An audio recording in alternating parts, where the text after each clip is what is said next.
Oh my. That looks so good. Yeah. Muddy This is the cow. point where you really, really want to dance. You want to dance? Because the best part's coming up.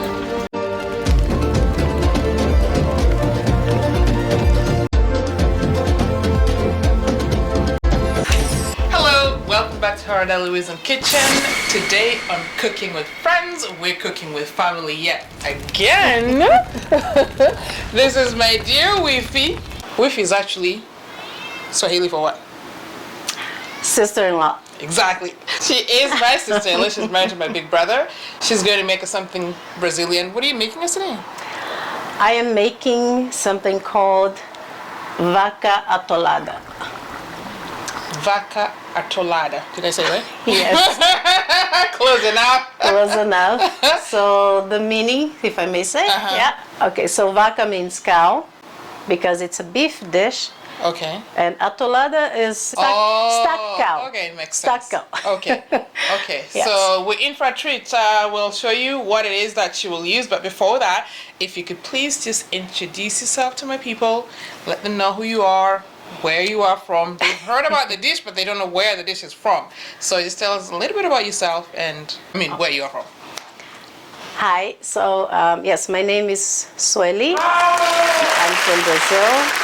I'm from the north area of Brazil, Bahia, the state of Bahia, city of Juazeiro. And a lot of our culture is very similar to the African culture. Back in the day, it was the city of Salvador, which is the state of Bahia, is known for, that's where basically a lot of the slave trades took place. So we inherited a lot of African culture through that.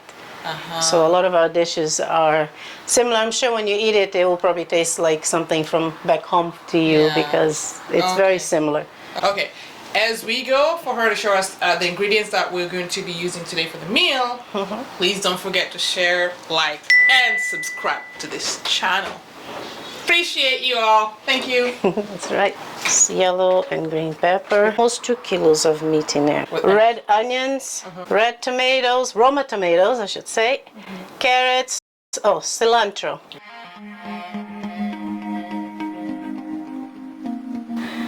It's cassava. Okay, so now what's the first thing we do? So the first thing we do, turn on the stove, and in the pan I already added about 2 tablespoons of coconut oil. It's melted. Yes, coconut oil, absolutely. Red onion and a small white onion underneath. So you could use both or either or? Yes. Yeah. You want to let this get nice and golden a little bit.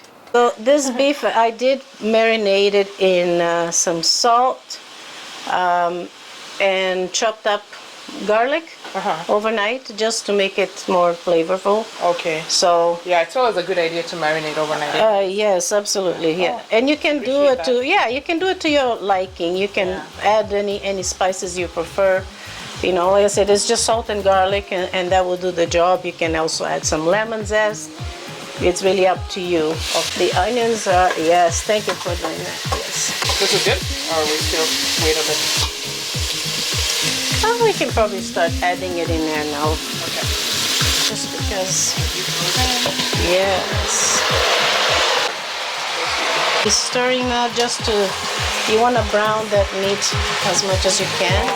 At this point, it is safe to add a little bit of the cilantro because you want to add some cilantro at the very end as well. Yeah. You know. Oh yeah, I'm used to adding it at the very end. Yeah, but even now you can add some. Okay.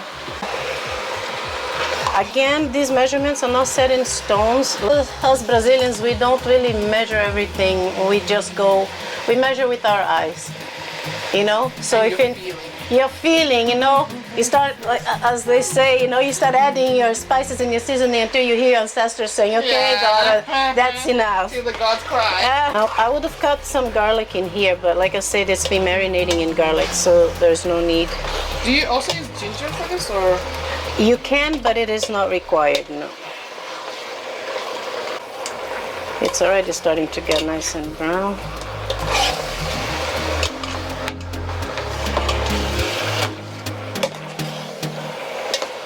At this point, I'm going to throw the carrots In. because they take a little while to cook. You can cut them any way you want. You can dice them, you can chop them, you can put them big. I am not going to use all of it. My husband helped me cut them up.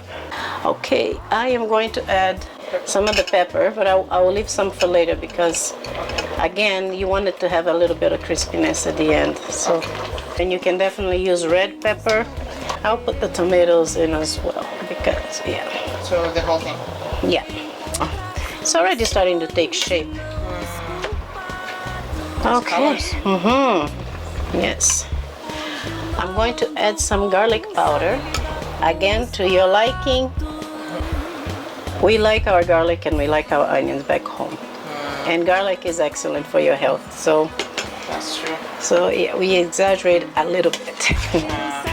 So as we cook, as we keep going, the question I would ask is, what do you think shapes you or makes you the person that you are? God, my faith.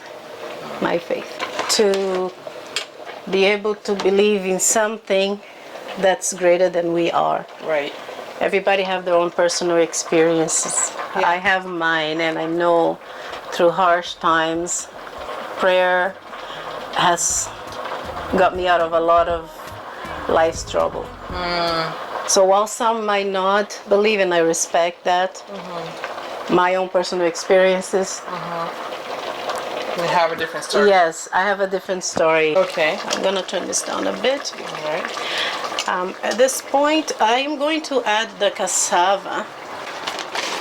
So it is very convenient for those of you who deal with cassava. You know, you can appreciate what I'm doing here. Saving all this work. Just throw your cassavas in there. You don't have to thaw it or anything. No, at this heat, it's gonna cook really well, just like potatoes, right? Oh, so you stir it now. Yeah, you want to get that in there. Oh, so the juices that cover the. Yes, and I might need to add some boiled water. Okay. Yeah. So you see, there's a lot of water already just from the meat. cassava? From the meat itself. You know, like there's quite a bit of broth already. So I probably won't have to put so much, but I'll still maybe add a little bit because the cassava is going to need. Now this is not as red as I like it to be. I like the meat to be a little, the broth to be a little bit darker than that. This is concentrated tomato paste. Oh, okay. Yeah, it's Portuguese and Brazilian people use this a lot. It looks like a toothpaste, but it's tomato paste. It's not toothpaste, it's tomato paste. Yeah. You will see. You know, it's concentrated tomato paste. So you don't need a lot. This is what, maybe about a tablespoon, and it'll give it a little more color to the broth, right? Yeah, you can do that. Okay. And then how long does it take to cook completely? Maybe half an hour, depending on how long it takes for the cassava to be fully cooked. The meat is already cooked, you know. Okay. Yeah, this is about 400 ml of coconut milk. Okay. So roughly a can if you'd. Yeah. Instead of adding water, since it's got a lot of juices from the meat, I'm going to just pour. I might not have to use all of it, but we'll see. Nothing tastes bad if you add coconut milk. Exactly. It just improves it, if anything else, right? Looks great already. Okay, so I am going to cover it. Everything here is optional except for the meat and the cassava. So you want to work that in there. Really submerge so that it will cook. And you cover this up. Bam! And you leave it be for a little while. Okay. What is the one thing that inspires you, or who? Could be a thing, it could be a person. Depending in which stage of your life, what's going on at specific time, different people, but at the bottom line, it's always family. Family. You know, if you have a goal, if it's to provide, you know, then you find the inspiration there to provide for your kids, or to provide for your parents, or to provide for a friend. Like family, you know, is my biggest inspiration. Wow. Yes, yes. Really about family. I love that. Oh, absolutely. I come from a large family, and that's always been through thick and thin. Yeah. Okay. And then, so if I may ask, like, what's the one thing that brings you to tears? Usually, Tricky, but usually if I see somebody crying, it will bring me to tears. what if they're crying, like just tears of joy? Well, if it's sad, yes.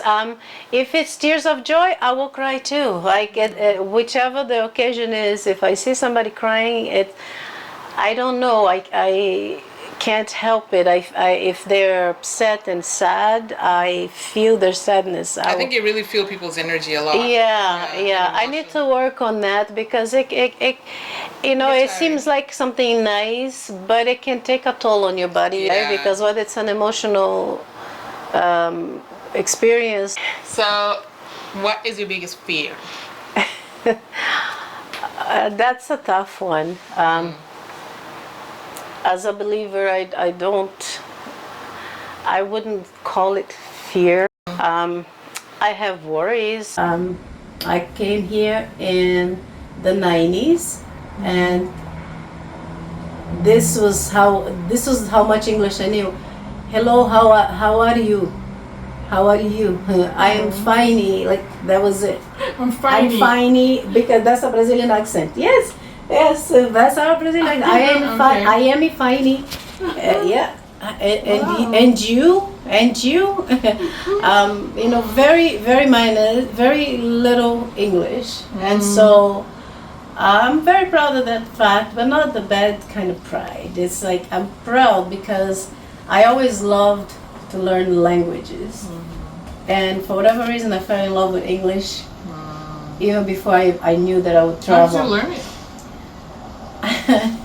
I learned it by, you know, when you throw a kid in the water and say, swim or sink. That was it. But anyways, yeah, I overcame that. That's something I'm proud of, the language as well. Yeah, my education, getting my degree. There's a few accomplishments. Yeah, I can pick just one. Yeah. Especially at my age, I better have more than just one thing that I'm proud of having accomplished, right? Right. Like, okay, yeah. So there are a few things, but these are some of the ones at the top. Yeah. Again, we are working on ourselves, and that's something I'm working on myself. Yeah, my failures for me is when I find people disappointed or upset with me about something and I can't fix it. That weighs on me quite a bit, because but for biggest failures, I don't really, nothing that really comes to mind right now. I'm far from perfect, of course. Okay. And the one question I didn't ask is, how did you come to Canada? I came here in 1993. I didn't go I didn't go home until 2011, so it was almost it was a long time, 17, 18 years. Wow. A long time. Yeah, but then, you know, then I met your wonderful brother, and for the first time after having come to Canada, I got to go home for Christmas. Okay. Aww. See, that can bring me to tears, because I'm pushing you back. My first Christmas home after being here that long, yeah. Oh, yeah. Wow.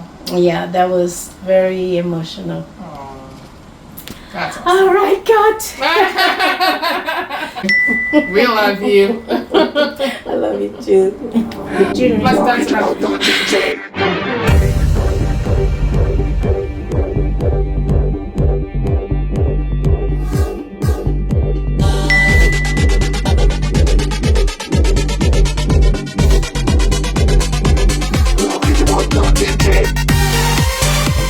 Alright, it seems like our food is ready.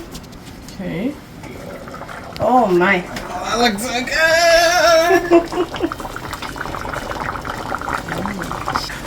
Oh yeah, it's getting muddy. Muddy The cow. point where you really, really want to dance. You want to dance? Because the best part's coming up. The best. Grab your fork. Yes. Here is our carne atolada. Ah, nice. Ready. Oh, wow. Mouth watering this. Ooh la la. That actually looks really good. Really, really good. It's very hot though. Yeah, we just made it. I'll take a look. Okay, cheers. Cheers.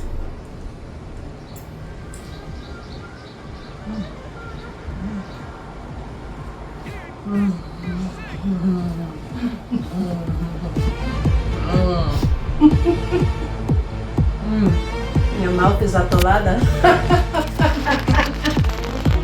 Your mouth is stuck. The cassava. Really good. Truly good. Really, really good. Thank you. Oh, thank you, Wifi. Thank you for everything. Thank you. Yeah. Thank you for choosing me to do this. It's so exciting. Thank you for No having joke. me. Thank you, Wifi. Oh, this is This is so awesome. exciting. Thank you. Thank you so much for joining us, and now you know how to make Carne atolada. carne atolada. So go out and try it on your own, and you're very welcome. Thanks for hanging out with us. Yes, please subscribe. So that you don't forget to hit the like. Yes, and to share. Yes. Appreciate your time and have a wonderful day. Ciao. Bye.